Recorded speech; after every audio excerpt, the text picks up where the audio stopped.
Good morning. I'm in rush, so I'm not gonna read the whole thing, but China reveals huge solar farm as emissions plateau. Chinese officials have revealed that they say will be the world's largest solar farm when completed high on a Tibetan plateau when it's finished. It will cover 610 square kilometers.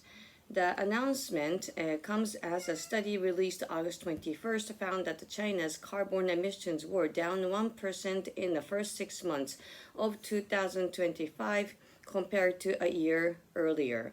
This means China's emissions may have peaked before the government's 2030 target, but China, the world's biggest greenhouse gas producer, needs to bring its emissions down by 3% per year on average over the next 35 years for it to meet its goal of becoming carbon neutral by 2060.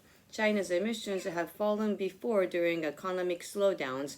What's different this time is electricity demand is growing, up 30.7% in the first half of this year. But the increase in power from solar, wind, and nuclear has easily outpaced that, according to Lowry I can't read that, the Finland-based author of the study and the lead analyst at the Center for Research on Energy and Clean Air. We are talking really for the first time about a structural declining trend in China's emissions, he said. China installed 112 gigawatts of solar capacity in the first 6 months of the year, yes, more than America's entire capacity of 178 gigawatts as of the end of 2024, the study said. Electricity from solar has overtaken hydropower in China, and it's set to overtake wind this year to become the country's largest source of clean energy.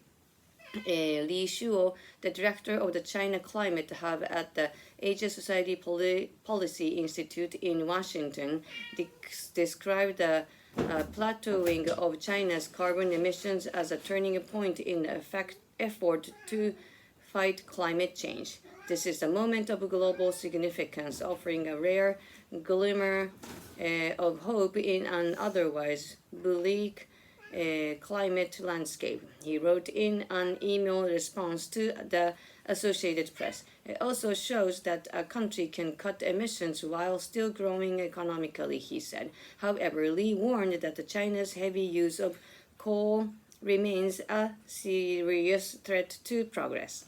See ya.